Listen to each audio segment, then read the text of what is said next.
بسبب بيت العيلة. بيت عيلة مين؟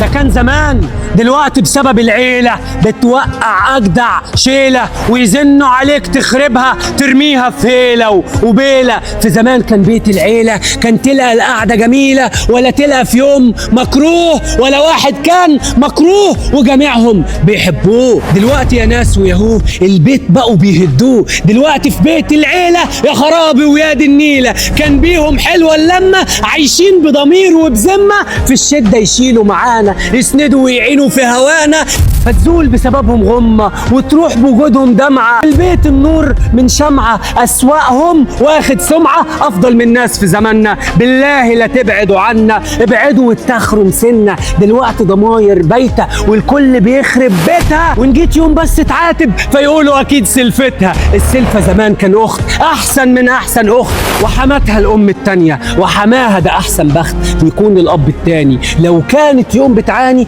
ترجع له يطبطب هو. ايام الاصل اتفضت وسنين في الود اتقضت، مرخيه حبال واتشدت والسيف محدود على عنا. بالله لا تبعدوا عنا، ده جيراننا زمان كان عيله وتلاقي الضحكه جميله تفرح للفرح بتاعنا، غير ناس مسكين في وداعنا. دلوقتي مفيش ولا عيله ولا ناس ولا بيت ولا نيله، والكل بقى بيتدارى خايف يحسده هلاهيله. بتروح علشان تحكيله ويقولوا اكيد هيجيله، ويروح ويفضفض حبه واكيد في وداد ومحبه، فيخبى عليك اسراره وكانه مبرد ناره. وقرايبه كمان كارهينه، ان جيت عصبته شويه فيقوم كده سابب دينه. عايشين قاعدين في مقارنه في اخوها وصاحبه وجارنا، ماسكين قلبهم في صورنا ويقولوا ده شكل فلان وفلان صاحب علان. القعده ان كان فيها غيبه ونميمه وذنب وسيبه فتسيبها عشان هتعك وتعيبك بعد الطيبه، ومسيرك يوم تتهان. السيره مسيره وباقيه،